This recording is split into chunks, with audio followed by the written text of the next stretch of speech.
दोस्तों, मनीष कश्यप का एक बचपन से सपना है कि वो राजनीति में आए, मंत्री सांसद बने और अपनी नाम को बेखियात करे।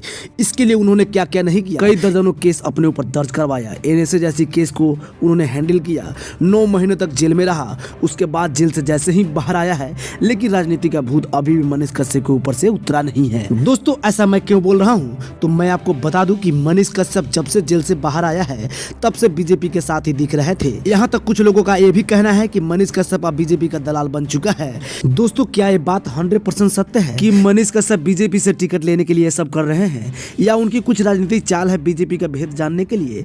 बताएंगे पूरी खबरों की जानकारी हम इसी वीडियो में। इससे पहले इस चैनल को सब्सक्राइब कर बेल आइकन घंटी को दबाकर इस वीडियो के साथ बने रहिएगा। दोस्तों, सच तो ये है कि मनीष कश्यप मंत्री बनने के लिए किसी भी हद तक गिर सकता है।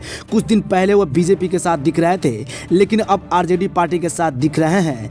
आखिर बीजेपी को छोड़कर आरजेडी पार्टी में आने का मकसद क्या है? आखिर ऐसी क्या हुई मजबूरी कि मनीष कश्यप बीजेपी को छोड़कर आरजेडी पार्टी में आ गया है?